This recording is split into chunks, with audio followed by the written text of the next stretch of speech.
नई आईनी तरमीम पर काफ़ी बहस हो रही है। इस हवाले से चेयरमैन बिलावल भुट्टो जरदारी का यह कहना था कि 28वीं आईनी तरमीम से मुतालिक अभी तक मेरे इल्म में कोई बात नहीं। पीपल्स पार्टी के बगैर आईनी तरमीम और बजट की मंजूरी मुमकिन नहीं। उनका यह भी कहना था कि 26वीं और 27वीं आईनी तरमीम में पीपल्स पार्टी का किरदार सबके सामने है। हमने सूबों के हकूक कम नहीं होने दिए।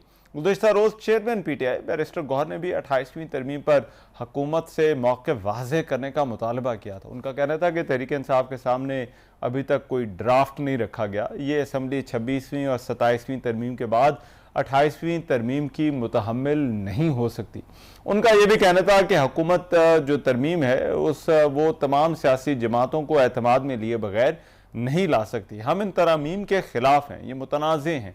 सूबों की हक तलफी ना की जाए, NFC अवार्ड को ना छेड़ा जाए। बैरिस्टर गौहर ने यह सवालात भी उठाए कि क्या 18वीं तरमीम रोल बैक हो रही है और क्या कुछ महकमे वापस विफाक के पास आ रहे हैं।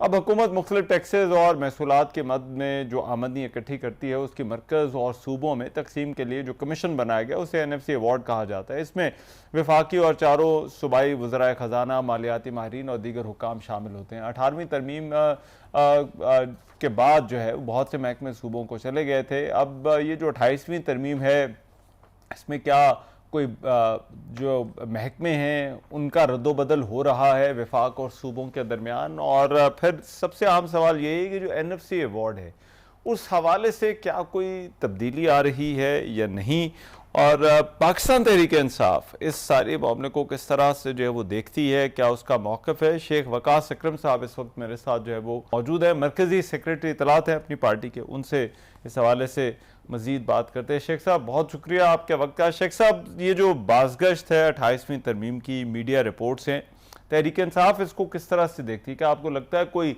वाकई संजीदा कोशिश हो रही है इस वक्त कोई आईनी तरमीम लाने की? सर, पहली बात तो यह है कि इस 28वीं तरमीम का जो वावेला है वो बड़े अरसे से हो रहा है, सिर्फ अभी बजट से पहले नहीं। अगर आप देखें कि जब 27वीं तरमीम पास हुई, साथ ही 28वीं का, अगर आपको याद होगा, दूसरे तीसरे दिन ही तारड़ साहब ने, आजम नजीर तारड़ साहब ने और चंद और लोगों ने नून लीग के ये कहना शुरू कर दिया कि जी 28वीं के लिए भी ज़हनी तौर पे तैयार हो जाए। मैं ये समझता हूँ कि अभी बजट से पहले अचानक दोबारा ये जो शोर शराबा शुरू हो गया 28वीं तरमीम का, ये बेसिकली इस वक्त जो असल इश्यूज है, ये सरकार उससे तवज्जो हटाना चाहती है, जो कि महंगाई है, जो तेल की कीमत है, जो गंदम का मामला चल रहा है, जो आटे की कीमतें हैं, अशाया खुर्दनोश है, और जिस तरह मुआशी पॉलिसीज जो है वो तबाह कर रही है मुल्क की मईशत को। और तो ये चीजें जो है इस वक्त ये शोर मचा के 28वीं तरमीम का असल इश्यूज की तरफ से तवज्जो हटाने की कोशिश हो रही है। 28वीं तरमीम के तो नंबर इनके पास मौजूद है, फॉर्म 47 के ही सही इनके पास नंबर मौजूद है। और अगर कोई वो चीज रह भी गई थी तो आज जो आखिरी सीटें जो इन्होंने ली हैं जिसपे हमारे बंदे डिस्क्वालीफाई हुए हैं 13 से ज्यादा, तो बंदे तो इनके पूरे हो गए। तो जो क्या सराइयों की आप बात कर रहे हैं, बिल्कुल ड्राफ्ट हमारे सामने नहीं है, हमारे पास ड्राफ्ट नहीं है। और वो बिलावल भुट्टो जरदारी ने भी कल कहा कि उनके पास भी ड्राफ्ट कोई नहीं है। तो ड्राफ्ट से पहले तो उसके ऊपर बात करना तो ऐसे ही है जैसे कुछ एंकर्स जो है वो अब लगे हुए हैं कि जी हेल्थ और एजुकेशन ले लेंगे। मेरी समझ से तो बाहर है, कैसे ले लेंगे भाई? एक एजुकेशन मिनिस्ट्री जो सेंटर की है उससे इस्लामाबाद तक में तो चीजें चलती नहीं है। अब जो सूबों की एजुकेशन मिनिस्ट्रियां हैं जिसमें पंजाब में 35-40 हजार स्कूल हैं, हजारों स्कूल KP, बलोचिस्तान और सिंध में है, एक कितों चलान गिना दे, कोई कैपेसिटी कोई नहीं। और health, I don't think so, but let's say चले क्या सराइयां हैं। लेकिन एक सब जो कानून हमने बनते देखे हैं उसमें होता है यही है कि ड्राफ्ट कोई आखिरी मौके पर ही सामने आता है। तो पहले तो राब्ते होते हैं और बातचीत होती है। तो ड्राफ्ट तो अभी भी ऐसा लगता है कि वो आखिरी मौके पर ही हो सकता है, कोई मुमकिन तौर पर सामने आ जाए। राब्ता किसी से भी नहीं है सर। वो पीपल्स पार्टी, वो तो खैर एक ड्रामा ही है, उन्होंने पुरानी तनख्वाह पे ही काम करना है, जिस तरह वो हमेशा करते हैं हर तरमीम से पहले। और आप उस ताइफी का भी देख लें, उसमें इसी तरह की चीजें हुई, 26वें में भी ऐसे हुई। तो उनसे राब्ता कोई नहीं हुआ, तो ऑब्वियसली वो उनके एलाइज हैं।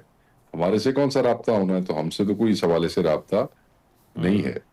हम बुनियादी तौर पे ये समझते हैं कि 26वीं 27वीं तरमीम जो थी उसने तबाही निकाल दी अदलिया की, और अदलिया एग्जेक्टिव के इफेक्टिव कंट्रोल के नीचे आ गई। मैं बार बार बात कर रहा हूँ, और हम ये समझते हैं कि खान साहब को इंसाफ मिलने में जो डिले हो रहा है नाहक केसेस के अंदर, उसकी वजह भी यही है कि ये तरमीम के नतीजे में जो नून लीग की मनपसंद जुडिशरी जो है वो आगे आ रही है, तो उसके उससे फिर अब, हाँ, अगर 27वीं 26 में जो चीजें गलत की गई हैं, ये उसको अनडू करने के लिए को 28वीं लेके आते हैं, 27वीं को खत्म कर देने, क्योंकि हम तो टोटली उनकी बुनियादी तौर पे मुखालफत करते हैं, तो फिर तो इस पे सोचा जा सकता है, हाँ। वरना हम किसी अमेंडमेंट के हक में कोई नहीं है। अच्छा। हम एक ही अमेंडमेंट ठीक। चाहते हैं, वो यही है कि इन्हें खत्म करो, ये जड़ियां पिछलियां तुसी कर ली ने अपनी मन मर्जी दियां, ताकि अदलिया जो है वो सही तरह लोगों को इंसाफ दे सके, जजों के ट्रांसफर न किए जाए, जजों को खत न लिखने पड़े, जजों को बेतौकीर न किया जाए,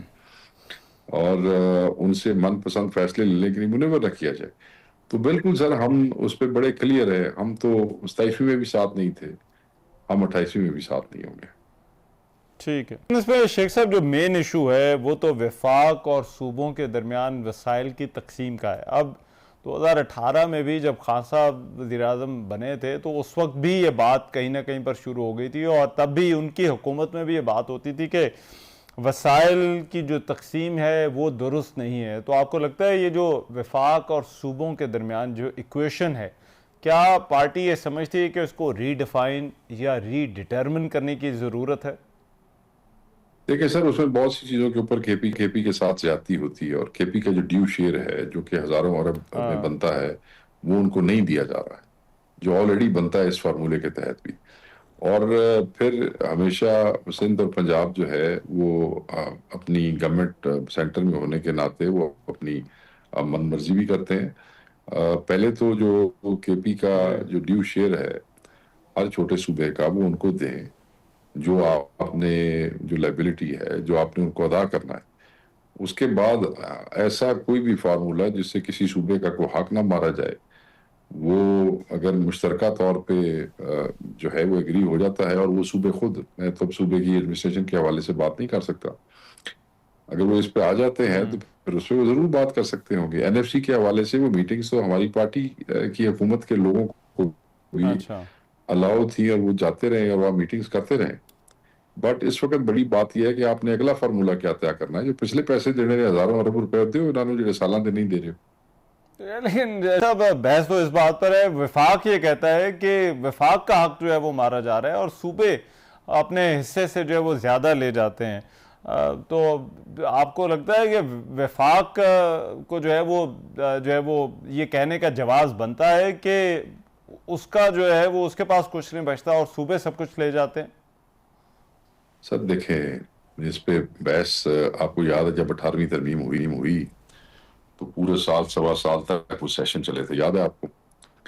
उसमें हर जी जी। पार्टी की रिप्रेजेंटेशन मौजूद थी, डिलिब्रेशंस लंबी लंबी डिलिब्रेशंस होती थी, बहस बिल्कुल ऐसे ही मुबाहिसे है। होते थे, उसके मिनट्स वहां पे मौजूद है। साल सवा साल तक ये सारी चीज चलती रही, और उसके बाद ये किया था, क्योंकि मैं कुल्ली तौर पे उस वक्त मुझे याद है, उस वक्त का स्टांस पे मैं उसके पूरे हक में नहीं था, कि उसमें बहुत सी ऐसी चीजें थी जिसमें कॉन्स्टिट्यूशन में नहीं होनी चाहिए थी, मगर उन्होंने कर ली।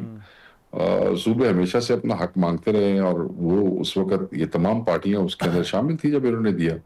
अब ये रोते धोते किस मुंह से हैं बैठ के? सूबे अपना हक अगर लेके अच्छा। बैठे हैं, और ये ठीक। खुद देने वाले हैं, कोई और पार्टी तो कोई नहीं थी, आप याद करें, यही नून लीग थी, यही पीपल्स पार्टी थी, यही सारी काफ लीग और ये सारी जमातें यही थी असेंबली के अंदर, और कौन था जी?